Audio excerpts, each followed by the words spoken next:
நெற்றியில் காயத்துடன் கடந்த 4 நாட்களாக காட்டு யானை ஒன்று பவானி ஆற்றில் நின்று கொண்டுள்ளது. இதனை வனத்துறையினர் கண்காணித்து வருகின்றனர்.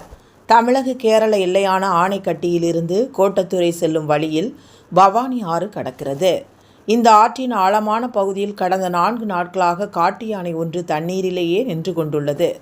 இதனை பார்த்த அப்பகுதி மக்கள் வனத்துறைக்கு தகவல் தெரிவித்தனர்.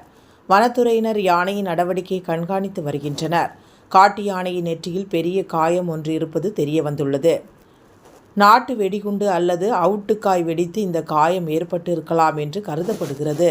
வலி குறைவதற்காக காட்டு யானை தண்ணீரில் இருக்கலாம் என்றும் அறியப்படுகிறது. காட்டு யானைக்கு மயக்க ஊசி செலுத்தி அதை ஆற்றங்கரைக்கு கொண்டு வந்து சிகிச்சை அளிக்கவும் வனத்துறையினர் திட்டமிட்டுள்ளனர். എൻ്റെ പേര് ധർമ്മരാജ്. ഞാൻ ചാളയൂർ താമസമാണ്, കൃഷിക്കാരനാണ് സാർ.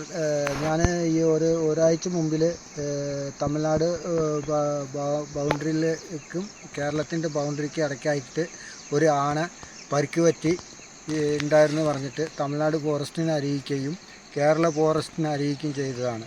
അവർ തലയിലും മറ്റേ മുതുകിലൊക്കെ നല്ല രീതിയിൽ പരിക്ക് പറ്റിയിട്ടുള്ള ഒരു ആനയാണ്. അപ്പോൾ അത് രണ്ട് തരത്തിലും നമ്മൾ അറിയിച്ചിട്ട് അത് വേണ്ട ഒരു നടപടി എടുത്തില്ല. അപ്പോൾ ഞാൻ വീണ്ടും ഇന്നത്തെ ദിവസം ശനിയാഴ്ച ദിവസം വീണ്ടും അത് എൻ്റെ പറമ്പിൻ്റെ തൊട്ടടുത്ത് പുഴയിലാണ് നിൽക്കുന്നത്. അപ്പോൾ അതിന് വേണ്ട എത്രയും പെട്ടെന്ന് അധികാരികൾ ശ്രദ്ധയിൽ കൊണ്ടുവന്നിട്ട് അതിന് വേണ്ട സഹായങ്ങൾ ചെയ്തു കൊടുക്കണമെന്നാണ് ഞങ്ങൾക്ക് പറയാനുള്ളത്.